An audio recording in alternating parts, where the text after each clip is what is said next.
చాలా అమూల్యమైనటువంటి సంగతి మనం తెలుసుకోబోతూ ఉన్నాం. శోధనను జయించడం ఎలా, శోధన అంటే ఏంటి, శోధన మనం ఎలా జయించాలి అనేటువంటి విషయాన్ని తెలుసుకుందాం. బైబిల్ గ్రంథంలో శోధన అనేటువంటి మాట చాలాసార్లు రాయబడి ఉంది.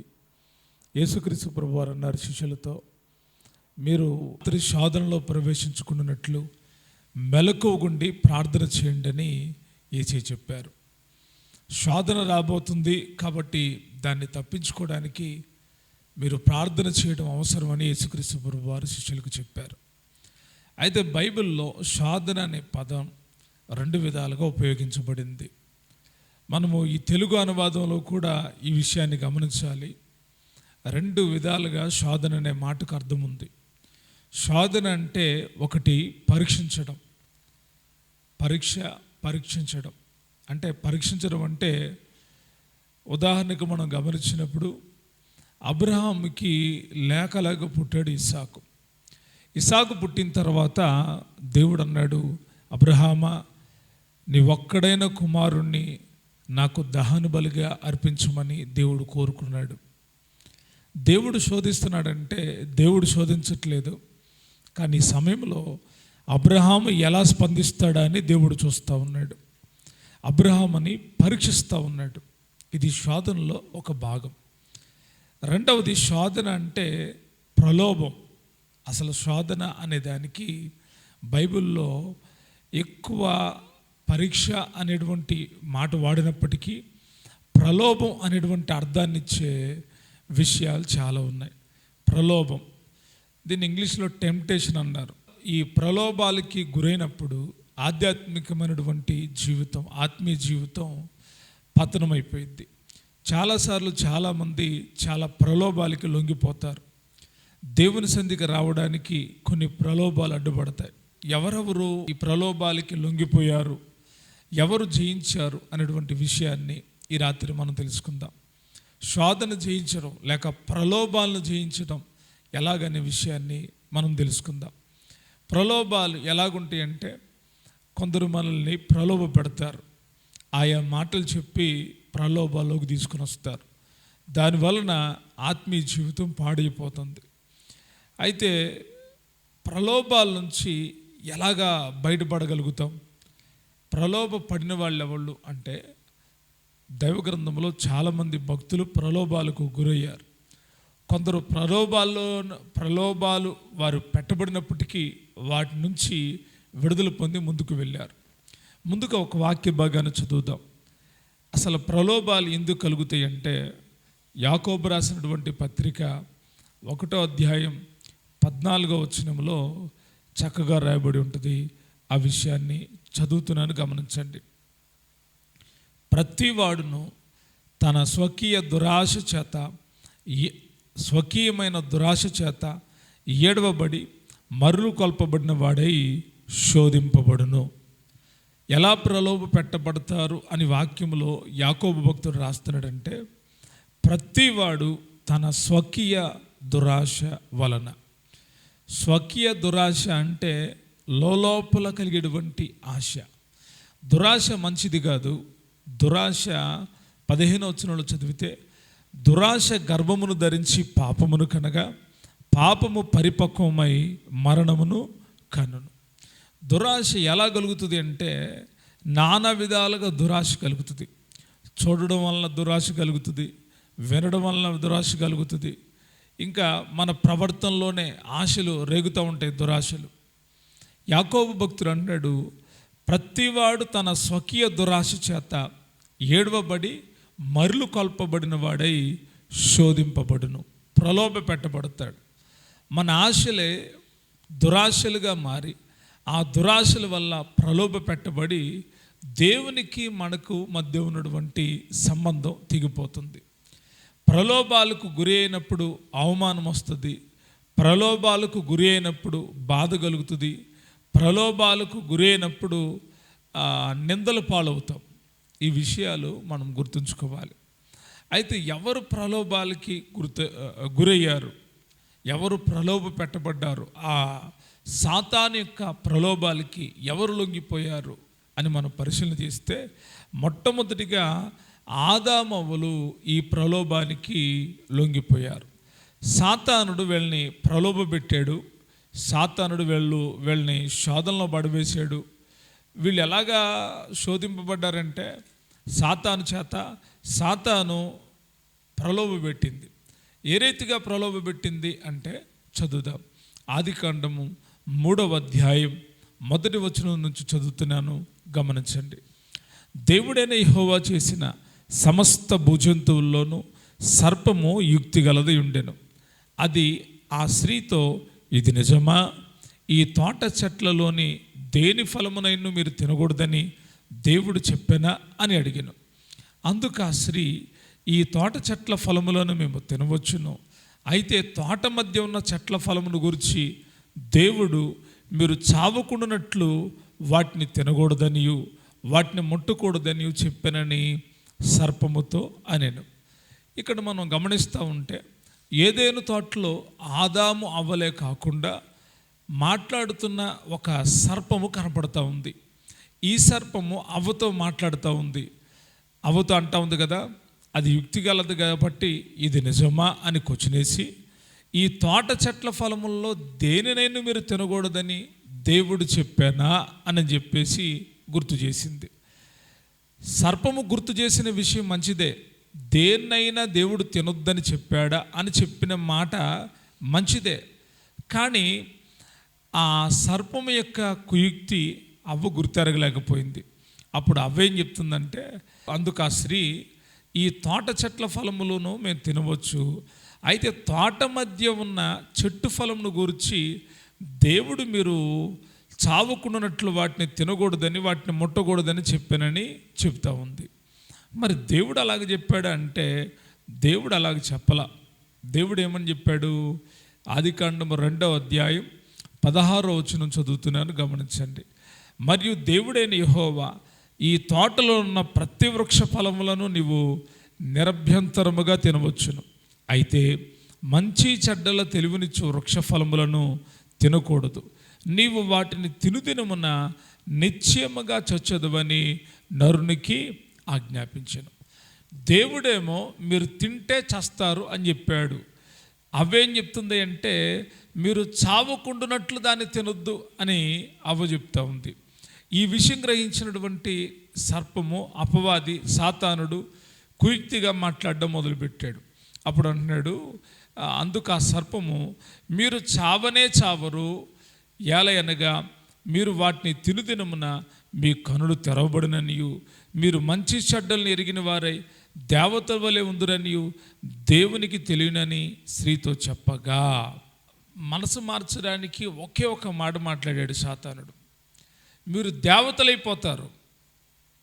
దేవుడేమో మీరు ఇది తింటే చచ్చిపోతారంటే, సాతాను ఏం చెప్తుందంటే, మీరు తింటే ఏమవరు, చావరు, మీరు తిన్నందువల్ల ఏం కాదు మీకు, మీరు అంత మాత్రమే కాదు మీరు దేవతలాగా అయిపోతారు అని ఎప్పుడైతే సాతానుడు చెప్పాడో అవ్వకు ఆశ కలిగింది. అదే దురాశ. ఆ దురాశ మూలాన అవ్వ కొన్ని పండ్లు తినేసింది, మరికొన్ని తీసుకొని ఆదాముకు తీసుకొని వచ్చి ఇచ్చింది. ఈ వాక్య సందేశంలో మనం గమనించాల్సిన విషయం ఏంటంటే, సాతానుడు చాలా తెలివిగా మనిషిని ప్రలోభ పెడతాడు. ఎలాగా అంటే, ఒకటి దేవుని మాటల మీదే సందేహాన్ని కలిగిస్తాడు. కొన్ని సందర్భాల్లో వాక్యం విన్న వాళ్ళు చాలామంది సందేహపడతారు, దేవుడు ఇది చేస్తాడా, ఇలాగ దేవుడు చేస్తాడా, ఇలాగ జరిగిందా, ఇది నిజమా అని ప్రలోభాలకు సాతానుడు గురి చేస్తాడు. వాడు చాలా చాకచక్యంగా ప్రలోభంలో అంటే శోధనలో పడవేస్తాడు. నిజంగా ప్రలోభానికి గురి అయినటువంటి వ్యక్తుల్ని కనిపెట్టడం చాలా కష్టం. తర్వాత ప్రలోభాలను గుర్తించడం సులభం కాదు. ఇప్పుడు సాతాను చెప్తున్న మాట మంచిగానే ఉంది. దేవుడేమో తిన్ను దినాలు చచ్చిపోతారని చెప్పాడు. సాతానుడు ఏమన్నాడంటే, మీరు చావనే చావరు, పైగా మీరు దేవతలైపోతారు అని దేవుడికి తెలుసు అని చెబితే ఆ లోపల ఆశ ప్రారంభమైంది. మనిషి జీవితంలో కూడా ప్రలోభాలకు చాలామంది లొంగిపోతారు. మీకేం కాదు, ఇది మీరు తిన్నా ఏం కాదు, ఇలాగ మీరు చేస్తే ఏం కాదు, ఇలాగ మీరు ఉంటే ఏం కాదు, అన్ని సంబంధమైన అన్నీ మీరు చేయొచ్చు, ఇలాగ దేవుడు చెప్పాడా?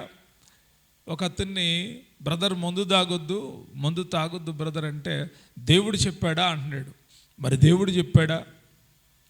దేవుడు అలాగా చేయొద్దని స్పష్టంగా రాశాడా? సిగరెట్ తాగొద్దు అన్నాడా? బీడీ తాగొద్దు అన్నాడా? చుట్ట తాగొద్దు అన్నాడా అంటున్నాడు. అంటే సాతానుడు ఎంత ఈజీగా ప్రలోభాలు గుర్తు చేస్తున్నాడంటే మానవుణ్ణి, ఇలాగుందా, ఇలాగ చెప్పాడా అని. సకల దుర్నీతియు పాపం. దేవుడికి ఆరోగ్యం కలుగజేయడం తెలుసు, కానీ ఆయన అనారోగ్యాన్ని కలుగు చేయడం. మన స్వకీయ దురాశలే. ఒక ఆయన మందు తాగొద్దు బ్రదర్ అంటే అతను అంటాడు, తాగకుండా ఉండలేకపోతున్నానండి, తాగకపోతే షవరింగ్ వస్తుందండి. ఆ ఆశ లోపల పుడతా ఉంది. దానికోసం ఎంతో ధనాన్ని పాడు చేసుకుంటూ ఉన్నాడు. ఆ ధనాన్ని పాడు చేసుకోవడమే కాదు, ఆరోగ్యం కూడా పాడైపోతుంది. స్వకీయమైన దురాశలు.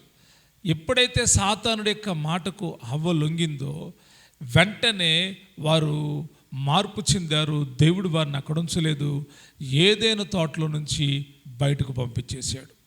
వీళ్ళు ప్రలోభానికి గురయ్యారు అంటానికి కారణం ఏంటంటే, ఒకటి దేవుని మాట మీద సందేహం కలిగింది, రెండవది వాళ్ళకి ఆశ కలిగింది. ఏంటి ఆశ? దేవతలాగా అయిపోతారు. నిజంగా వారికి ఆ సమయంలో తెలుసా? అవ్వకు తెలుసా దేవతలు ఎలాగుంటాయో? అవ్వకు తెలుసా? దేవతల యొక్క రూపురేఖలు తెలుసా? ఒకవేళ తెలుసుంటే మేమెందుకు అలాగవుతాం అని నేను ఆలోచించేది. కానీ సాతానుడు చెప్తున్న మాట, మీరు దేవతలాగా అయిపోతారు అని అంటే, ఆ మాటలో చాలా లోతైనటువంటి అర్థం ఉంది. ఆ అర్థము అవ్వ గ్రహించలేకపోయింది. ఆ అర్థాన్ని గ్రహించలేక దేవుడు చెప్పిన ఆ మాట వినకుండా అవ్వ తినేసింది. చాలా సందర్భాల్లో మనల్ని పొగిడినప్పుడు చాలా సంతోషిస్తాం. మీరు అలాగైపోతారు, మీరు ఇలాగైపోతారు, మీరు బాగా వర్ధిల్లుతారు, ఇలాగ చేయండి అని దేవుడు చెప్పని వాటిని చెప్పి చేయమని చెప్తే ఎంత సంతోషం కలుగుద్దో. చాలామంది ఈ రీతిగానే సంతోషపడేటువంటి విధానంలో ఉన్నారు. గుర్తుంచుకోండి, ప్రలోభాలకు గురి అయితే దేవుని సన్నిధిని పోగొట్టుకుంటారు. ఆదామవ్వలు ఇంకా దేవుని యొక్క మహిమతో లేరు, వారు మహిమను పోగొట్టుకున్నారు. ఏదేను తోట నుంచి బయటకు తరమబడ్డారు. దేవుడంట వారిని వెళ్ళగొట్టాడంట. 24వ వచనం చదివితే, అప్పుడు ఆయన ఆదామును ఎలగొట్టి ఏదేను తోటకు తూర్పు దిక్కున కెరూబులను, జీవవృక్షమునకు పో మార్గమును కాచుటకు ఇటు అటు ఖడ్గజ్వాలను నిలవబెట్టాను. ఇక దేవుడి సన్నిధిలో ఉండనివ్వలేదు. శోధనని జయించాలి, కానీ శోధనకి లొంగిపోతే, ప్రలోభానికి లొంగిపోతే దేవుని సన్నిధిని కోల్పోతారు అని ఈ వాక్యం ద్వారా దేవుడు మనకు తెలియజేస్తూ ఉన్నాడు. రెండవదిగా దైవ గ్రంథంలో ఈ ప్రలోభానికి గురైన మరొక వ్యక్తిని మీకు చూపిస్తాను. ఎవరు ఆ వ్యక్తి అంటే ఏశావు. ఏశావు యాకోబు అన్నదమ్ములు. ఏశావు పెద్దవాడు, యాకోబు చిన్నవాడు. ఇస్సాకుకి పుట్టిన ఈ ఇద్దరు కుమారులు కవల పిల్లలుగా ఉన్నారు. వీరు మొక్కలు ఒకలాగానే ఉన్నాయి, వీరు రూపురేఖలు బాగానే ఉన్నాయి, కానీ వీరి శరీర తత్వం వేరుగా ఉంది. ఏశావేమో ఒంటి నిండా రోమం కలిగిన వాడు, యాకోబేమో సున్నితమైనటువంటి శరీరం కలిగినటువంటి వాడు. అయితే ఒకానొక దినాన యాకోబు వంట వండుతున్నాడంట, కూర చేస్తూ ఉన్నాడు. ఏం కూర చేస్తున్నాడు అంటే చిక్కుడుకాయలు కూర చేస్తున్నాడు. ఈలోగా ఏశావు అలసిపోయి పొలంలో నుండి వచ్చాడంట. వచ్చి తన తమ్ముడు వంట చేస్తున్న వంటను చూశాడు. చూసి యాకోబు దగ్గర అంటాడు కదా, ఇదిగో నేను అలసి ఉన్నాను. ఆదికాండం 25వ అధ్యాయం 30వ వచనాన్ని చదువుతున్నాను, గమనించండి. నేను అలసి ఉన్నాను, ఆ ఎర్రగానున్న దానిలో కొంచెం నాకు దయచేసి పెట్టమని అడిగాను. అందుచేత అతని పేరు ఎదోము అనబడెను. నీ జ్యేష్ఠత్వము నేడు నాకిమ్మని అడుగగా ఏసేమంటున్నాడు, నేను చావబోచున్నాను కదా, జ్యేష్ఠత్వం నాకెందుకన్ను. నిజంగా అక్కడ గమనించినప్పుడు యాకోబు నేడు నాతో ప్రమాణం చేయమన్ను.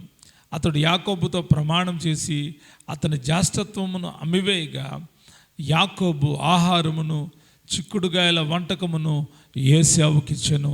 అతడు తిని త్రాగి లేచిపోయెను. అట్లు ఏశావు తన జ్యేష్ఠత్వమును తృణీకరించెను. దేవుడంట ఏశావుకి ప్రథమ ఫలంగా చూస్తూ ఉన్నాడు, ప్రధానత్వాన్ని, జ్యేష్ఠత్వాన్ని ఇచ్చాడు. ఈ వాక్యములు మనం అర్థం చేసుకోవాల్సిన విషయం. సాతానుడు మనల్ని ప్రలోభ పెడతాడు. ఈ ఏశావు విషయంలో ఇక్కడ ఇలాగ రాయబడి ఉంది, కానీ హెబ్రీలకు రాసిన పత్రికలో పరిశుద్ధాత్ముడు రాయించిన మాట చదివితే ఏశావు ఎంత నష్టపోయాడో మనం గమనించవచ్చు. హెబ్రీలకు రాసిన పత్రిక 12వ అధ్యాయం 16వ వచనాన్ని చదువుతున్నాను, గమనించండి. ఒక పూట కూటి కొరకు తన జ్యేష్ఠత్వపు హక్కును అమ్మివేసిన ఏశావు వంటి భ్రష్టుడైనను వ్యభిచారైన ఉండునేమో అని జాగ్రత్తగా చూచుకొనుడి. ఏశావు ఆ తరువాత ఆశీర్వాదము పొందగోరి కన్నీళ్లు విడిచుచు దాని కొసరము శ్రద్ధతో వెదికినను మారు మనసు పొందని అవకాశము దొరకక విసర్జింపబడ్డాడు. గమనిస్తూ ఉన్నారా? ఎందుకు ఏశావు జ్యేష్ఠత్వాన్ని పోగొట్టుకున్నాడంటే సాతానుడు ప్రలోభ పెట్టాడు. ఇది ఇస్తే, నీ జ్యేష్ఠత్వాన్ని ఇస్తే నీకు ఆహారం పెడతాను. చాలా సందర్భాల్లో తిండి కొరకు ఈరోజు దేవుని ఆశీర్వాదాన్ని పోగొట్టుకుంటున్న వాళ్ళు చాలామంది ఉన్నారు. తిండి కోసమే దేవునికి దూరం అవుతున్న వాళ్ళు ఉన్నారు. ఏంటమ్మా లేట్ అయింది అంటే, వంట చేసి తినేసరికి లేట్ అయిపోయిందండి ప్రార్థనకి అంటా ఉందో కామె. ఎందుకు వంట చేసి తినేసి వస్తున్నావు? దేవునికి మొదటి ప్రాధాన్యత ఇవ్వచ్చు కదా అంటే, లేదు, సాతానుడు ప్రలోభ పెడుతున్నాడు. ఏం పర్వాలేదు, తినేసి వెళ్ళు, ఏం పర్వాలేదు అని చెప్పి సాతానుడు బహుగా ప్రలోభ పెడతాడు. ఏశావు ప్రలోభానికి లొంగిపోయాడు, జ్యేష్ఠత్వాన్ని పోగొట్టుకున్నాడు. పోగొట్టుకున్న తర్వాత ఆ జ్యేష్ఠత్వం కోసం ఎంత వెతికినా కన్నీళ్లు విడిచి వెతికినా కానీ మరలా ఆ స్థాయి, మరలా ఆ స్థానం దొరకలేదు. అంటే ప్రలోభములో పడినప్పుడు తిరిగి లేవడం కూడా ఒక ప్రయత్నం, కానీ ప్రలోభములో పడితే ఇక ఎన్నటికీ బయటికి రాలేరు అని ఈ వాక్యం మనకు సెలవిస్తూ ఉంది. జ్యేష్ఠత్వాన్ని ఇచ్చేసిన తర్వాత ఇంకా ఎంత వెతికినా మరలా తిరిగి ఆ జ్యేష్ఠత్వపు హక్కు అనేది రావట్లేదు అని మనం గమనించాలి. తర్వాత మనం దైవ గ్రంథములో చదివితే సంసోను కూడా ప్రలోభాల్లో చిక్కుబడిపోయాడు, దెలీలా చేతిలో చిక్కుబడిపోయాడు. చాలా సంవత్సరాల నుండి దెలీలా దగ్గర ఉంటున్నాడు. ఫిలిష్తీయులు దెలీలా దగ్గరకు వచ్చి చెప్పారు, ఇదిగో నీకు 1100 వెండి నాణ్యాలు ఇస్తాం, మాకు సంసోను పట్టి అప్పగించు. సంసోను బలం ఎక్కడుందో కనుక్కొని మాకు చెప్పు. అతడు బలహీనుడైన వెంటనే మేము అతన్ని పట్టుకొని బంధించుకొని తీసుకొని వెళతాం. అతడి బలరహస్యం కనుక్కోమని దెలీలాకు ఫిలిష్తీయులు 1100 వెండి నాణ్యాలు ఇచ్చారు. అయితే అది తీసుకున్నటువంటి దెలీలా ఆ రాత్రి అడుగుతూ ఉంది సంసోన్ని, సంసోను నీ బలం ఎంతున్నదో చెప్పు అని అంటే, సంసోన్ అన్నాడు, నా బలం జోలు నీకెందుకు అని అంటే, కాదు, ఎప్పుడైనా అవసరం కదా, నేను నిన్ను ఎంతగా ప్రేమిస్తా ఉన్నా, నాకు చెప్పవా అని నెమ్మదిగా అడగడం మొదలుపెట్టింది. అప్పుడు సంసోన్ అన్నాడు, ఏమి లేదు, 7 నెరవంజస్వాలతో బంధిస్తే నేను బందీనైపోతా అని చెప్పాడు. ఈ సంగతి ఫిలిష్తీయులకు తెలియజేసింది. వాళ్ళు 7 నెరవంజస్వాలు అంటే అవి ఎక్కడ పడితే అక్కడ దొరికే కావు, అవి అడవుల్లో ఉంటాయి. మొత్తం మీద కష్టపడి వాళ్ళు ఆ నెరవంజస్వాలను తీసుకొని వచ్చారు. వాటిని తీసుకొని వస్తే సంసోనికి బాగా మద్యం తాగించి మత్తులోకి వెళ్ళిన తర్వాత కట్లు వేసింది. కట్లు వేసి ఇప్పుడు పిలుస్తూ ఉంది, లేపుతూ ఉంది, సంసోను సంసోను ఫిలిష్తీయులు నీ మీదకి వస్తున్నారు అనగానే వెంటనే సంసోను బెల్లబెట్టుకు ఒకసారిగా లెగవగానే ఆ కట్టబడిన కట్లన్నీ తెంపేసుకొని వచ్చాడు. ఇది మొదటిసారి. మరలా దెలీలా అడుగుతుంది, నా మీద నీకు ప్రేమ లేదు, నీ బలం ఎక్కడుందో చెప్పట్లేదు, నువ్వు నిజం చెప్పు అని నన్ను మళ్ళీ అడుగుతుంటే, మరలా చెప్పాడు కదా, దెలీలా కోసం పేనిన క్రొత్త తాళ్లతో నన్ను బంధిస్తే నా బలమంతా పోయిద్ది అన్నాడు. పేనిన క్రొత్త తాళ్ళు అంటే ఆ రోజుల్లో పేనుతూ ఉంటారు తాళ్ళు. ఇప్పుడు అంత లేదు, కానీ ఇప్పుడు టెక్నాలజీ మారిపోయింది కాబట్టి తాళ్ళు మిషన్ వచ్చేసింది, అవి వెళ్ళిపోతాయి. ఇదివరకు చేతులతో అలాగా నలుపుతా కర్రతో తిప్పుతా పేనేవాళ్ళు. అలాగా పేనిన తాళ్ళు దేనికి ఉపయోగించిన తాళ్ళతో నన్ను కడితే నా బలం పోతుందని చెప్పాడు సంసోను. దెలీలా మరలా ఫిలిష్తీయులకు చెప్పింది. ఫిలిష్తీయులు ఆ పేనినటువంటి తాళం తీసుకొని వచ్చారు.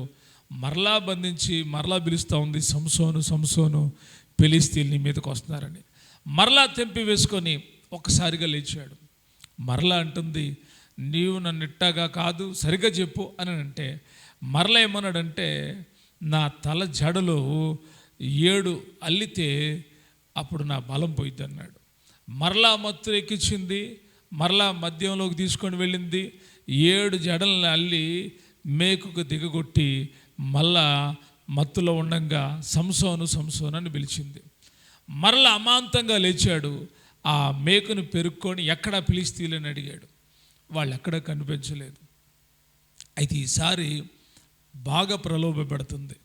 నేనంటే నీకు ఇష్టం లేదు, నాకు నువ్వు అసలు నిజం చెప్పట్లేదు అని ప్రాణాన్ని విసికించడం మొదలుపెట్టింది. విసికించగా అతడు ప్రాణం విసికి చెప్పాడు, ఈసారి ఇదిగో నా తల వెంట్రుకలు కత్తిరించబడితే నా బలమంతా పోయిద్ది అని చెప్పాడు. వెంటనే మరలా రాత్రి తడు మీద పడుకోబెట్టుకుంది. మద్యంలోకి తీసుకొని మద్యం సేవింపజేసింది. మత్తులోకి వెళ్ళిపోయాడు. తడ మీద పడుకోబెట్టుకొని చక్కగా తల వెంట్రుకలన్నీ తీసివేసి ఇప్పుడు పిలుస్తూ ఉంది, సంసోను సంసోను, ఫిలిష్తీయులు నీ మీదకి వస్తున్నారు అని పిలవంగానే సంసోను అమాంతంగా లేచాడు. కానీ కండలుగా ఉన్నాయి, కానీ దేవుడిచ్చిన బలము లేకుండా పోయింది. ప్రలోభం చాలా భయంకరమైంది. ప్రలోభాలకు లోనయ్యి దేవుడు మనకిచ్చినటువంటి విషయాలను వెళ్ళగక్కినప్పుడు దేవుని యొక్క శక్తిని పోగొట్టుకున్నాడు సంసోను. మనమైన అంతే. దేవుని యొక్క సన్నిధానంలో మనము చాలా జాగ్రత్తను వహించాలి. మనకి ఇవ్వబడిన దర్శనాలు మనం ఇతరులతో చెప్పినప్పుడు కొన్నిసార్లు ఆ దర్శనాలను సాతానుడు పాడు చేస్తాడు. సంసోను మంచి బలవంతుడు, ప్రలోభానికి లొంగిపోయాడు, బలహీనుడయ్యాడు, బలాన్ని పోగొట్టుకున్నాడు. చివరకు జయాన్ని పొందినప్పటికీ అతడు ప్రలోభానికి లొంగిపోయిన వాడిగా కనపడతా ఉన్నాడు. గమనించాలి, దేవుని పిల్లలు ప్రలోభాలకు లొంగిపోకూడదు. ఇంకొక విషయాన్ని నేను చెప్తాను. మూడవ వ్యక్తి ఇస్కరియోతు యూదా. ఈ ఇస్కరియోతు యూదా ప్రలోభాలకు లొంగిపోయాడు. 30 వెండి నాణ్యాలకు యేసుక్రీస్తు ప్రభువారిని అమ్మాలని నిర్ణయం చేసుకున్నాడు. వాళ్ళు అన్నారు, నేను యేసు ప్రభుని మీకు అప్పగిస్తాను, నాకేమిస్తారంటే వాళ్ళు అన్నారు, 30 వెండి నాణ్యాలు నీకు ఇస్తామన్నారు. ఆ వెండి నాణ్యాలు తీసుకొని యేసు ప్రభువారిని అప్పగించాడు. ప్రలోభాలు మామూలువి కావు. ప్రలోభాలు ఆత్మీయ జీవితాన్ని నాశనం చేస్తాయి. ప్రలోభాల్లో చిక్కుపడకూడదు, ప్రలోభాల్లో విజయం పొందాలి. ప్రలోభాలు మనిషిని పాడు చేస్తాయి. చాలామంది చాలాసార్లు ప్రలోభ పెడుతూ ఉంటారు. మీరు ఇలాగుంటే అలా జరుగుతుందండి, అలాగ చేస్తే ఇలాగ జరుగుతుంది. దేవుని పిల్లలు కూడా చాలాసార్లు చాలా ప్రలోభాలకు లొంగిపోతూ ఉంటారు. కొంతమంది మీ ఇంటి ఎదుర ఇదిగో ఈ గుమ్మడికాయ గడితే బాగుంటుందంటే దానికి లొంగిపోతారు. మీ ఇంటి ఎదుర ఈ తెల్లటిది దాన్ని ఏమంటారు, మీ ఇంటి ఎదుర పట్టిక కడితే బాగుంటుంది అంటే లొంగిపోతారు. ఇదిగో మీ గుమ్మం ఇటు తిప్పి పెడితే బాగుంటుంది అంటే లొంగిపోతారు. చాలామంది దేవుని పిల్లలే, కానీ చిన్న చిన్న సాతానుడు వేసిన ఆ ప్రలోభాలకు చిక్కుబడిపోతున్నారు. వాటిని జయించలేకపోతున్నారు. వాటి విషయంలో దేవునికి ప్రాధాన్యత ఇవ్వకుండా, దేవుని సహాయం అడగకుండా ఆ ప్రలోభాలకు లొంగిపోయి ఏం పర్వాలేదులే అని, ఏం కాదులే అని చేయకూడనివన్నీ దేవునికి విరోధమైన కార్యాలు చేస్తూ ఉన్నారు. ఈ రీతిగా ప్రలోభాలకు చిక్కుబడితే ఆత్మీయ స్థితి దిగజారిపోయింది. చాలా జాగ్రత్తను వహించాలి. సంసోను దెలీలా చేతిలో చిక్కుబడిపోయాడు, ప్రలోభానికి చిక్కుబడిపోయాడు, సమస్తాన్ని పోగొట్టుకున్నాడు. ధనం విషయంలో ఇస్కరియోతు చిక్కుబడిపోయాడు. డబ్బు కోసం యేసేను అప్పగించేశాడు. ఈరోజు చాలామంది ధనము కోసం దేవుని సన్నిధిని విడిచిపెడతా ఉన్నారు. ధనము కోసమే, కేవలం ధనాపేక్ష కలిగిన వాళ్ళే దేవుని సన్నిధిని విడిచిపెడతా ఉన్నారు. ఏంటంటే ఆయిల్ లేదని సమస్య, డబ్బులు లేవని సమస్య, రకరకాల సమస్యలు చెప్తారు. ఇవన్నీ అంటే ప్రలోభాలు. దేవుని సన్నిధికి రావడానికి చాలామంది చాలా రకాలైన మాటలు చెప్తారు. ఏంటి బ్రదర్ రాలేదు అంటే నీరసంగా ఉంది. ఇది ఒక ప్రలోభం. ఇది సాతాను కలిగించేటువంటిది అయి ఉంది. ప్రలోభాలకు చిక్కుపడిన వాళ్ళు ఆత్మీయతలో ఏ మాత్రం కూడా ఎదగలేరు. ప్రలోభాలకు చిక్కుపడకూడదు. చాలామంది నేను చెప్పినవి వాక్యంలో ఉన్న 2-3 విషయాలే కానీ చాలామంది ఆత్మీయ జీవితంలో చాలా ప్రలోభాలకు లొంగిపోతూ ఉన్నారు. చిన్న చిన్న విషయాలకు లొంగిపోతూ ఉన్నారు. దేవుని సన్నిధికి దూరం అయిపోతూ ఉన్నారు. ప్రభుపేట తెలియజేస్తూ ఉన్నాను, మనము ఈ విషయంలో గమనించాలి. మన దేవుడు ప్రలోభాల్లో చిక్కుబడి ఉండనివాడు, వాటన్నిటి మీద విజయాన్ని ఇస్తాడు. అయితే ఈ ప్రలోభాల నుంచి ఎలాగా జయించవచ్చు? ప్రలోభాలని జయించాలంటే ఏం చేయాలి? నేను 4 వ్యక్తులు చెప్పాను, ప్రలోభాల్లో చిక్కుబడిపోయి వారి జీవితాలు పతనం చేసుకున్న వాళ్ళు. అయితే ఈ ప్రలోభాల విషయంలో జయం పొందినటువంటి 2 వ్యక్తులను మనం తెలుసుకుందాం. ఎందుకంటే ఓడిపోవడం అనేది సహజమే, ఆ ఓటమిలో కూడా విజయాన్ని పొందడం అనేది గొప్ప విషయమై ఉంది. ప్రతి మనిషి ప్రలోభాల్లో చిక్కుపడతారు. అయితే చిక్కుపడిన వాళ్ళు, విడిపింపబడిన వాళ్ళు కూడా ఉన్నారు. ఎవరు ఎలా విడుదల పొందారో ఒక 2 విషయాలు మీకు చెప్తాను. మొట్టమొదటిగా ఎవరు ఈ ప్రలోభాల్లో చిక్కుపడకుండా జయాన్ని పొందిన వాళ్ళంటే యోసేపు. అందరూ చెప్పండి ఎవళ్ళు? యోసేపు ప్రలోభాలకు చిక్కుపడలేదు. ఎందుకు చిక్కుపడలేదు, ఎలా చిక్కుపడలేదంటే యోసేపు పోతీఫర్ ఇంట్లో ఒక ఇంటికి ఒక యజమానుడిగా నియమించబడ్డాడు. పోతీఫర్ యోసేపుని తన ఇంటంతటి మీద అధికారిగా నియమించాడు. ఇంట్లో సమస్తము చక్కబెట్టడం, ఇంట్లో అన్నిటినీ శుభ్రత విషయంలో అన్ని పనులు చేయించడం, ఇవన్నీ యోసేపు చేయవలసినటువంటి పనులై ఉన్నాయి. అయితే ఒకరోజు ఇతడు సుందరుడిగా ఉన్నాడు, అందమైన వాడిగా ఉన్నాడు, ఐగుప్తీల కంటే చాలా అందగాడిగా కనబడుతున్నాడు. పోతీఫర్ భార్య యోసేపును చూసింది. యోసేపుతో ఒకరోజు మాట్లాడడం మొదలుపెట్టింది. ఇదిగో యోసేపు, నాతో శయనించు అని చెప్పేసి అడిగింది. అప్పుడు యోసేపు ఏమన్నాడంటే, అమ్మ నువ్వు అలాగ అనుకోవద్దు, నేను అలాంటి వాడిని కాదు, ఈ ఇంట్లో అన్నీ నాకు అప్పగించబడ్డాయి, నిన్ను నాకు అప్పగించలేదు, కాబట్టి నేను ఈ దుష్కార్యం చేయలేను, ఈ పాపం నేను చేయలేను అని చెప్పాడు. అంతటితో ఆగకుండా ప్రతిదినము ఏం చేస్తూ ఉందంటే యోసేపును శోధిస్తూ ఉంది. యోసేపు ఎక్కడికక్కడికి తప్పించుకొని తిరుగుతున్నాడు. అయితే ఒకరోజు గట్టిగా ఈమె అడ్డం తిరిగి యోసేపు యొక్క వస్త్రాలను తీసివేయడం మొదలుపెట్టింది. అయితే యోసేపు ఏం చేశాడో తెలుసా? బలాత్కారం చేయబోతుందని గమనించి పై వస్త్రం ఎప్పుడైతే లాక్కుందో వెంటనే అక్కడి నుండి పారిపోయాడు అని వాక్యంలో ఉంది. నిజంగానే పారిపోయాడు, అక్కడ లేడు. పారిపోతే ఏం చేసిందో తెలిసి పోతీఫర్ భార్య వెంటనే అరవడం మొదలుపెట్టింది, కేకలు వేయడం మొదలుపెట్టింది, వస్త్రాలు చింపేసుకుంది. అతడిది తీసుకొని అట్టగే కూర్చొని, ఇదిగో నీవు తీసుకొచ్చావు కదా ఆ ఎర్రటోడు, వాడు ఎంత పని చేశాడో తెలుసా, ఆ హెబ్రీడు ఎంత పని చేశాడో తెలుసా అని చెప్పి నింద మోపడం మొదలుపెట్టింది. అయితే యోసేపు ఓడిపోయాడంటే ఓడిపోలేదు, యోసేపు మీద నింద మోపబడి చెరసాల్లో వేయబడ్డాడు. కానీ దేవుని దృష్టిలో యోసేపు నీతిమంతుడుగా ఉన్నాడు. యోసేపు లొంగిపోలేదు, యోసేపు పారిపోయాడు. యోసేపు పారిపోయి తన పవిత్రతను కాపాడుకున్నాడు. ప్రలోభానికి లొంగిపోలేదు. శరీరం పాపం చేయడానికి అవకాశం వచ్చింది, కానీ పాపం చేయకుండా ఆ పాపాన్ని విడిచిపెట్టి పారిపోయినవాడు యోసేపు ప్రలోభానికి లొంగిపోలేదు. రెండవదిగా మనం గమనించినప్పుడు యేసుక్రీస్తు ప్రభువారు శోధింపబడడానికి 40 దినాలు అరణ్యానికి కొనిపోబడ్డాడని వాక్యంలో రాయబడి ఉంది. ఈయన 40 దినాలు ఉపవాసం చేసిన తర్వాత ఆయన 40వ దినాన ముగించిన తర్వాత సాతానుడంట యేసుక్రీస్తు ప్రభువారి దగ్గరికి వెళ్ళాడు. ఎక్కడికి వెళ్ళాడు? యేసుక్రీస్తు ప్రభువారి దగ్గరికి వెళ్ళి శోధించడం మొదలుపెట్టాడు. ఏమని శోధిస్తూ ఉన్నాడంటే చదువుదామా? మొట్టమొదటిగా మత్తయి సువార్త 4వ అధ్యాయం 3వ వచనాన్ని చదువుతున్నాను, గమనించండి. ఆ శోధకుడు ఆయన ఎద్దుకు వచ్చి, నీవు దేవుని కుమారుడు అయితే ఈ రాళ్ళు రొట్టెలగునట్లు ఆజ్ఞాపించుమనెను. ఏమని శోధిస్తున్నాడు, ప్రలోభ పెడుతున్నాడంటే, ప్రలోభం అంటే ఎలాగే ఉంటుంది. నువ్వు దేవుని కుమారుడు అయితే, ఏంటంట, నువ్వు దేవుని కుమారుడు అయితే ఈ రాళ్లను రొట్టెలుగా అగునట్లు ఆజ్ఞాపించుమని అంటా ఉన్నాడు. సాతానుడిని చాలా జాగ్రత్తగా గమనించాలి. వాడి మాటలు చాలా తెలివిగా ఉంటాయి, వాడి మాటలు చాలా తీయగా ఉంటాయి, వాడి మాటలు చాలా చాకచక్యంగా ఉంటాయి.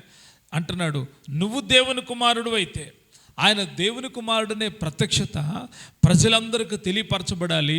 అయితే సాతానుడు ఆయన్ని అవమానం చేయాలనుకుంటున్నాడు. సాతానుడు యేసుక్రీస్తు ప్రభువాన్ని లొంగ తీసుకోవాలనుకుంటున్నాడు. ఎందుకంటే మనుషులు లొంగ తీసుకోవడం వాడికి చేతొచ్చు, మనుషులు లొంగ తీసుకోవడం ఏమొచ్చు, వాడికి చేతొచ్చు. వాడు ఏదో ఒక ఆశ చూపించి లొంగ తీసుకుంటాడు. ఒకటి శరీరాశ చూపిస్తాడు, లేకపోతే నేత్రాశ చూపిస్తాడు, లేకపోతే జీవపు డంబాన్ని చూపిస్తాడు. ఏదో ఒక ఆశ చూపించి లోపరుచుకోవడం వాడికి తెలుసు. అయితే ఈయన్ని లోపరుచుకోవడం సాధ్యం కాదు. ఎందుకంటే ఈయన పరము నుండి వచ్చిన దైవ కుమారుడై ఉన్నాడు, దేవుని యొక్క కుమారుడై ఉన్నాడు. పాత నిబంధనలో యేసేపు లొంగిపోతాడు అనుకున్నాడు సాతానుడు, కానీ లొంగలా పారిపోయాడు. ఇప్పుడు యేసు ప్రభు వారి మీద ప్రయోగం చేయడం మొదలుపెట్టాడు వాడు. యేసుక్రీస్తు ప్రభువాన్ని ప్రలోభ పెడుతున్నాడు. నువ్వు దేవుని కుమారుడివేనా, నువ్వు దేవుని కుమారుడు అయితే ఇలాగ చెయ్యి. అప్పుడప్పుడు కొంతమంది ఇలాగ మాట్లాడతారు, మీరు ప్రార్థన చేస్తారుగా, ప్రార్థన చేస్తే చేయండి, ఆమె లేపండి అంటారు. ప్రార్థన చేసి ఆమెను బాగు చేయండి, నువ్వు నిజంగా పాస్టర్ అయితే ఇలాగ చెయ్యి, నువ్వు నిజంగా విశ్వాసం అయితే ఇలాగ చెయ్యి అని మాట్లాడుతూ ఉంటారు. అప్పుడు గమనించాలి, సాతానుడు మనల్ని ఏం చేస్తున్నాడు, ప్రలోభ పెడుతున్నాడు, ప్రలోభానికి గురి చేస్తున్నాడు. ఇక్కడ కూడా యేసుక్రీస్తు ప్రభువారిని వాడు ప్రలోభ పెడుతున్నాడు. వాడిని యేసయ్యని ఎలాగైనా లొంగ తీసుకోవాలనుకుంటున్నాడు. అన్నాడు, ఇదిగో ఈ రాళ్ళని ఏం చెయ్యి, రొట్టెలుగా చేసుకో. ఎందుకంటే వాక్యంలో రాయబడి ఉంది, ఆయన 40 రాత్రులు 40 దినాలు ఉపవాసం ఉండిన పిమ్మట ఆయన ఆకలి గొనగా అని రాయబడి ఉంది. ఆయన ఆకలి ఆయనకి తెలుసు కదా. సాతానుడు గమనించి అంటాడు, నువ్వు ఆకలితో ఉన్నావు అని గమనించి ఇప్పుడు ఆహారం కోసం ఏమన్నాడు, రాళ్లను రొట్టెలుగా చేయమని ప్రలోభ పెడితే యేసయ్య వాడిని జయిస్తూ ఉన్నాడు. అలాగా 4వ అధ్యాయం 4వ వచనం, అందుకైనా మనుషుడు రొట్టె వలన మాత్రం కాదు కానీ దేవుని నోట నుండి వచ్చు ప్రతి మాట వలన జీవించునని వ్రాయబడి ఉన్నదన్ను. ఆయన ఎప్పుడైతే వాక్యముతో మాట్లాడడం మొదలుపెట్టాడో, అబ్బో ఇహి నాకు కుదరదులే అనుకున్నాడు. సెకండ్ స్టెప్కి వెళ్ళాడు. మరలా అంతటా అపవాది పరిశుద్ధ పట్టణమునకు ఆయన తీసుకొని పోయి దేవాలయ శిఖరమున ఆయన నిలవబెట్టి, నీవు దేవుని కుమారుడు అయితే కిందకు దూకుము, ఆయన నిన్ను గూర్చి తన దూతలకు ఆజ్ఞాపించును, నీ పాదం ఎప్పుడైనా రాతికి తగలకుండా వారు నిన్ను చేతులతో ఎత్తుకుందురు అని వ్రాయబడి ఉన్నదని ఆయనతో చెప్పాను. ఇందాకడేమో రాళ్ళను రొట్టెలుగా చేయమంటే యేసయ్య వాక్యం చెప్పాడు. ఇప్పుడు యేసయ్యకే వాక్యం చెప్తున్నాడు సైతానుడు. ఎవరికి? విచిత్రం ఏంటంటే యేసయ్యకే వాక్యం చెప్తున్నాడు. ఎందుకంటే లొంగ తీసుకోవాలి, ఏదైనా వాడి కోరిక, వాడి యొక్క ఇచ్చ నెరవేర్చుకోవాలి. ఈ ప్రలోభంలో యేసయ్యని చిక్కుపరచాలి, అది వాడి ఉద్దేశం. అందుకే ఉన్నాడు తెలుసా, నువ్వు దేవుని కుమారుడు అయితే ఈ దేవాలయం మీద నుంచి ఏం చెయ్యి, కిందకు దూకేయి. వాక్యంలో ఉంది కదా, నీ పాదం ఎప్పుడైనా రాతికి తగలకుండా దేవుని దూతలు ఏం చేస్తారు, నిన్ను ఎత్తి పట్టుకుంటారని ఉంది కదా, దూకే అని అంటున్నాడు. ఇప్పుడు ఏం చేయాలి, యేసుప్రభు వారు దూకేయాలా? ఇక్కడ మనం గమనించినప్పుడు యేసయ్య అప్పుడు ఏం చెప్పాడు తెలుసా, అందుకు యేసు ప్రభు వారు అంటున్నాడు, ప్రభువైన నీ దేవుణ్ణి శోధింపవలదని మరి ఒక చోట వ్రాయబడి ఉన్నదని వానితో చెప్పాను. ఇక అయిపోయింది. వాక్యానికి వాక్యం మాట్లాడంగానే సాతానుడు నోరు మూసేశాడు. మరలా ఇంకొక ఆప్షన్ ఎదుర్కొంటున్నాడు.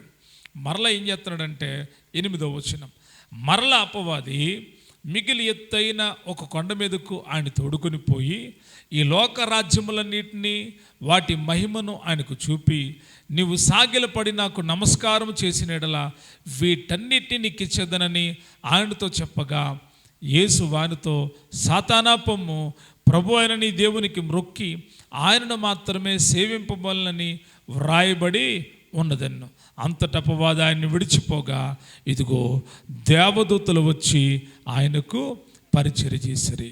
ఈ వాక్య భాగములో మనం గమనిస్తే, సాతానుడు మరలా మిగులు ఎత్తైన కొండ మీదకి తీసుకెళ్ళి లోక రాజ్యాలన్నింటినీ చూపించారంట.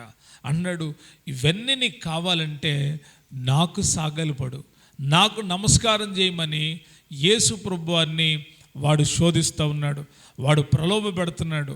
అన్నీ నీకు ఇస్తాను అని చెబితే యేసు ప్రభువారు మరలా వాక్యంతోనే వాడిని ఎదుర్కొంటూ ఉన్నాడు. చాలా సందర్భాల్లో సాతానుడు ఈ రీతిగానే చాలామందిని ప్రలోభ పెడతాడు.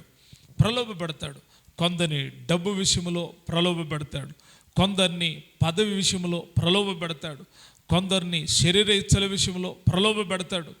రకరకాలుగా వాడి ప్రయత్నాలు రకరకాలుగా ఉంటాయి. అయితే ఎలాగా ఈ ప్రలోభం నుంచి మనం విడుదల పొందగలం, ఎలాగా ఈ ప్రలోభాల్ని జయించగలం? అప్పుడప్పుడు మనం గమనించాలి, కొంతమంది ప్రలోభాలకు చిక్కుబడిపోతారు. ప్రలోభాలకి ఏమవుతారు? చిక్కుబడిపోతారు. ఎలా ప్రలోభ పెడతారంటే, ఇదిగో నువ్వు మా సంఘంలో ఉంటే ఇవన్నీ ఉంటాయి, మా సంఘం దాటి వెళ్ళిపోయావు అనుకో నీకు ఏమీ రావు, ఇక్కడే ఉండాలి, ఇక్కడుంటే మీ బిడ్డలకు స్కాలర్షిప్ ఇస్తాం, మీరు చచ్చిపోయిన తర్వాత సమాధి కార్యక్రమానికి డబ్బులు ఇస్తాం, పెట్టెలు ఇస్తాం, తర్వాత మీ పుట్టినరోజులైతే కేకులు ఇస్తాం. ఇవన్నీ అంటే వాక్యాలు కాదు, ప్రలోభాలు. ఏంటి ఇవి? ప్రలోభాలు.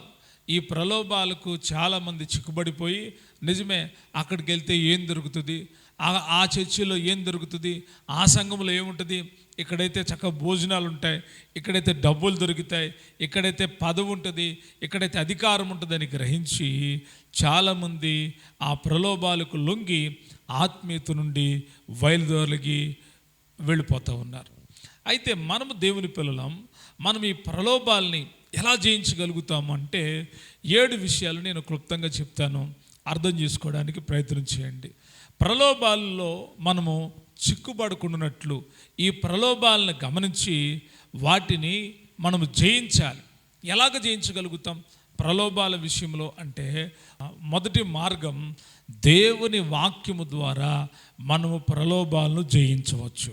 మనకు వస్తున్న శోధనలన్నిటిలో వాక్యము మనకు జయమిస్తుంది. దేవుని వాక్యాన్ని ప్రతిరోజు చదువుతా, దేవుని వాక్యాన్ని ప్రతిరోజు వింటున్నప్పుడు, దేవుని వాక్యాన్ని ప్రతిరోజు ధ్యానిస్తూ ఉన్నప్పుడు ఆ వాక్యము మీ లోపల ఆలోచన కలిగిస్తుంది. కాబట్టి సాతానుడు మాట్లాడే ప్రతి మాటను మీరు గమనించి, ఇది దేవుని మాట కాదు, ఇది సాతాను మాట అని మీరు గుర్తుంచుకొని మీరేం చేస్తారంటే వాక్యము ద్వారా వాడి మీద విజయాన్ని పొందుతారు. రెండవదిగా ఎలాగా ఈ ప్రలోభాలను జయించవచ్చు అంటే ప్రార్థన చేయడం ద్వారా ప్రలోభాలను ఎదుర్కోగలుగుతారు. మూడవదిగా ప్రలోభాలను ఎదుర్కోవాలి అంటే మన బలహీనతలు మనం తెలుసుకోవాలి. ఇది నా బలహీనత లేకపోతే సాతానుడు పెట్టిందా? బలహీనతలు గుర్తెరిగితే మనము ప్రలోభాల నుంచి బయటకు వస్తాం. కొందరికి ఒక్కొక్క రకమైన బలహీనతలు ఉంటాయి. ఆ బలహీనతలు మనుషులుగా వారికి కలిగాయి, కానీ ప్రలోభాలు వేరు. మీరు బలహీనతలను గుర్తెరిగితే ప్రలోభాల నుంచి విజయాన్ని పొందుతారు. నాలుగవదిగా ప్రలోభాలను ఎదుర్కోవాలి అంటే మంచి సహవాసాన్ని కలిగి ఉండాలి. మంచి సహవాసం, దుష్ట సాంగత్యం అంట మంచి నడవడిని చెరుపుతుందంట. ప్రలోభాన్ని గురి చేసే వాళ్ళు ఎవరు అంటే చెడ్డ స్నేహితులు. మంచి స్నేహితులు ఉన్నప్పుడు నీవు ప్రలోభం నుంచి బయటపడతావు. ఐదవదిగా ప్రలోభాలకు గురవుతున్నప్పుడు లేక శోధన మీ మీదకు వస్తున్నప్పుడు శోధన నుండి మీరేం చేయాలి? దూరంగా పారిపోవాలి. కొన్నిసార్లు దూరంగా వెళ్ళాలి. ఏసేపు అక్కడే నిలబడి ఏంటి నా మీదకి వస్తున్నామని దౌర్జన్యం చేస్తా ఆర్గ్యుమెంట్ చేస్తూ ఉంటే చిక్కుపడిపోయి ఉండేవాడు. కానీ ఏసేపు ఏం చేశాడంటే వెంటనే పారిపోయాడు. ఆ రీతిగా ప్రలోభాలను జయించవచ్చు. ఆరవదిగా ప్రలోభాలని జయించాలి అంటే దేవుని సన్నిధిలో గడపాలి. ఎక్కడ గడపాలి? దేవుని సన్నిధిలో గడిపితే దేవుడు ఆలోచనలు ఇస్తాడు, దేవుడు జ్ఞానం ఇస్తాడు, దేవుడు బుద్ధినిస్తాడు, దేవుడు తెలివినిస్తాడు, దేవుడు వివేకాన్ని ఇస్తాడు. అప్పుడు మీరు ఏం చేయగలుగుతారంటే శోధన నుండి జయాన్ని పొందుతారు. 7వదిగా ప్రలోభాలను జయించాలంటే దేవుని మీదే ఆధారపడాలి. దేవుడు అక్కడే మన శోధన నుంచి తప్పించుటకు సమర్థుడు. అందుకే పరలోక ప్రార్థనలో అంటాడు, మమ్మల్ని శోధనలోనికి తేక దుష్టుని నుండి తప్పించుము. సాతానుడు శోధించేవాడు, సాతానుడు రకరకాలుగా శోధిస్తాడు. అయితే దేవుడంట శోధన నుంచి తప్పించేటువంటి వాడే ఉన్నాడంట. ఒక వాక్య భాగాన్ని చదువుదామా? కొరింథీయులకు రాసినటువంటి మొదటి పత్రిక 10వ అధ్యాయం 13వ వచనంలో ఓ చక్కటి మాట, ధైర్యపరిచేటువంటి మాట పరిశుద్ధాత్ముడు రాసిపెట్టి ఉంచాడు. చదువుదాం. కొరింథీయులకు రాసిన మొదటి పత్రిక 10వ అధ్యాయం 13వ వచనం చదువుతున్నాను, గమనించండి. సాధారణముగా మనుషులకు కలుగు శోధన తప్ప మరి మీకు ఏదియూ మీకు సంభవింపలేదు. దేవుడు నమ్మదగినవాడు, మీరు సహింపగలిగినంత కంటే ఎక్కువగా ఆయన మిమ్మల్ని శోధింపనీయడు. అంతేకాదు, సహింపగలుగుటకు ఆయన శోధనతో కూడా తప్పించుకున్న మార్గమును కలుగ చేయును. ఏం చేస్తాడు దేవుడు? సాతానుడు శోధిస్తాడు. కొన్నిసార్లు వాడి శోధనలకి దేవుడే అనుమతిస్తాడంట. అనుమతిస్తాడే కూడా ఇస్తాడు. యోబుని సాతానుడు శోధించాడు. అయితే దేవుడే అనుమతించారంట సాతానుడు శోధించడానికి. అయితే దాని నుండి యోబును దేవుడే తప్పించాడు. మనం శోధనలో పడడం దేవుడి చిత్తం కాదు, ప్రలోభంలో చిక్కుపడడం దేవుడి చిత్తం కాదు. ఆ ప్రలోభాలను ఎదిరించి పోరాడి వాటి నుంచి బయటకు రావడమే దేవుడి చిత్తమై ఉంది. చాలాసార్లు మన ప్రలోభాలకు లొంగదీసే వాళ్ళు చాలామంది ఉంటారు. మనం మంచి త్రోవలోనే వెళ్తూ ఉంటాం, ప్రలోభ పెడతా ఉంటారు. ప్రలోభాల్లో చిక్కుబడిన వాళ్ళు చాలామంది ఉన్నారు. చిక్కుబడిపోయి వారి జీవితాలను పాడు చేసుకున్నారు. కొందరు శరీర విషయంలో, శరీర కార్యాల విషయంలో ప్రలోభాలు వచ్చినప్పుడు వాటిలో చిక్కుబడిపోయారు. కొంతమంది ధనము విషయంలో ప్రలోభం కలిగినప్పుడు చిక్కుబడిపోయారు. కొంతమంది యవనస్తులు ప్రేమ అనే ప్రలోభంలో చిక్కుబడిపోయి మోసపోయి జీవితం నాశనం చేసుకున్నటువంటి వాళ్ళు ఉన్నారు. ఈ రాత్రి మనం గమనించాల్సిన విషయం, మీరు నేర్చుకుంటున్న విషయం, మీరు ప్రలోభాల్లో చిక్కుబడకూడదు. జ్యేష్ఠత్వం అమ్ముకున్నాడు యేసేవు. ఆదాము అవ్వలు దేవుని సన్నిధి నుండి తరమబడ్డారు. సంసోను బలాన్ని బాగొట్టుకున్నాడు. ప్రలోభాలకు చిక్కుబడిన దావీదు పాపం చేసిన వాడైపోయి దుఃఖాక్రాంతుడైపోయాడు. ప్రలోభాల్లో చాలామంది చిక్కుబడ్డారు. బిలాము డబ్బు కోసం ప్రలోభంలో పడిపోయాడు. ఈ రీతిగా భక్తులు, చాలామంది భక్తులు అనబడిన వాళ్ళు ప్రలోభాల్లో చిక్కుబడ్డారు. అయితే పరిశుద్ధులు ఆ ప్రలోభాల నుండి దూరంగా పారిపోయారు. తమ సాక్ష్యాన్ని కాపాడుకున్నారు, తమ జీవితాన్ని కాపాడుకున్నారు, తాము ఉండవలసిన స్థలం ఏదో తెలుసుకున్నారు. మీరు ఎప్పుడైతే మంచి సావాసాన్ని కలిగి ఉంటారో మీరు ఎప్పటికీ ప్రలోభాల్లో చిక్కుబడరు. చిక్కుబడకుండా దేవుడు ఏం చేస్తాడంటే మీకు వచ్చే ప్రతి శోధన నుంచి మిమ్మల్ని తప్పించుటకు దేవుడు నమ్మదగినవాడు. మిమ్మల్ని మీరు నమ్ముకుంటే చిక్కుబడిపోతారు, కానీ దేవుని మీద ఆధారపడితే దేవుడు విడుదలిచ్చి నడిపించేవాడై ఉన్నాడు. ఈరోజు మనం శోధన అంటే ఏంటి, శోధనలో ఉన్న 2 అర్థాలు. ఒకటి శోధన అంటే పరీక్షించబడడం. రెండవది ప్రలోభ పెట్టబడడం, ప్రలోభములో పడడం అనే విషయాన్ని ధ్యానించాం. ఎవరు ప్రలోభ పెట్టబడ్డారు, ఎవరు ఆ ప్రలోభములను జయించారనే విషయాలు తెలుసుకున్నాం. ఈ వాక్య సందేశం ద్వారా దేవుడు మీకు కూడా జయ జీవితమును అనుగ్రహించునుగాక. మీరు చిక్కుబడుకున్నట్లు తగిన మార్గాన్ని దేవుడు చూపించి మిమ్మల్ని తప్పించి నడిపించునుగాక. ఈ వాక్యము దేవుడు హృదయంలో ఫలింపచేయునుగాక. కళ్ళు మూసుకోండి, చిన్న ప్రార్థన. ప్రేమ కలిగిన మా ప్రియ పరలోకపు తండ్రి, నీకు వందనాలైనా. ఈ రాత్రి మీరు నేర్పించిన ఈ సందేశాన్ని బట్టి వందనాలు. ఎందరో భక్తులనైనా చిన్న చిన్న ప్రలోభాల్లో చిక్కుపడిపోయి వారి ఆధ్యాత్మిక జీవితాన్ని పతనం చేసుకున్నారు. నువ్వు ఇచ్చిన కృపను పోగొట్టుకున్నారు, జ్యేష్ఠత్వాన్ని పోగొట్టుకున్నారు, నీతో ఉన్న సహవాసాన్ని పోగొట్టుకున్నారు. నాయన, ఈరోజు చాలామంది ప్రలోభాలకు లొంగిపోయి నీ సన్నిధికి దూరం అయిపోతున్నారు. ప్రలోభాలకు లొంగిపోయి ఆత్మీయతకు దూరమైపోతున్నారు. ప్రలోభాలకు లొంగిపోయి నీ మీద ఆధారపడడం మానేసి లోకం మీద, మనుషుల మీద ఆధారపడడం మొదలు పెడుతున్నారు. మా తండ్రి, యేసు నామములో అట్టివారు విడుదల పొందుదురుగాక. మీరు ఏ రీతిగా వాక్యము ద్వారా సాతాను క్రియలను జయించారో, ప్రలోభాల నుంచి జై జీవితాన్ని పొందారో, అదే రీతిగా ప్రతి ఒక్కరూ ప్రలోభాల నుంచి విడిపించబడుదురుగాక. యేసుక్రీస్తు నామములో విడుదల కలుగునుగాక. తండ్రి, ప్రతి ఒక్కరిని జ్ఞాపకం చేసుకోండి. ఈ సందేశం ఉన్న ప్రతి ఒక్క హృదయని తాకండి. ప్రతి ఒక్కరూ వారి జీవితాలను కాపాడుకుంటూ అనేకులకు మాదిరికరంగా జీవించుదురుగాక. యేసేపు వలె పరిగెడుదురుగాక. యేసయ్య నీ వలె సాతానును మోసగిస్తున్నప్పుడు గమనించి, వీడు నన్ను మోసగిస్తున్నాడు అని గమనించి వాడి చేతుల్లో చిక్కుపడకుండా విడిపించబడి నడిపించబడుదురుగాక. నాయన, విడిపించుటకు మీరే శక్తిగల దేవుడయ్యా. తగిన మార్గము చూపించుటకు నీవే నమ్మదగిన దేవుడవు నాయన. ఈ వాక్యమంతయు బిడల హృదయాల్లో ఫలింపజేసి ఈ 40 దినాల ప్రార్థనలో వారి జీవితాలు కట్టబడునుగాక, స్థిరముగా నీ కొరకు నిలబడుదురుగాక. నాయన, మీరు నడిపిస్తున్నారు, వందనాలు. సమస్త మహిమ, ఘనత, ప్రభావాలు మీకే. యేసు నామంలో అడుగుతూ ఉన్నాను తండ్రి, ఆమేన్.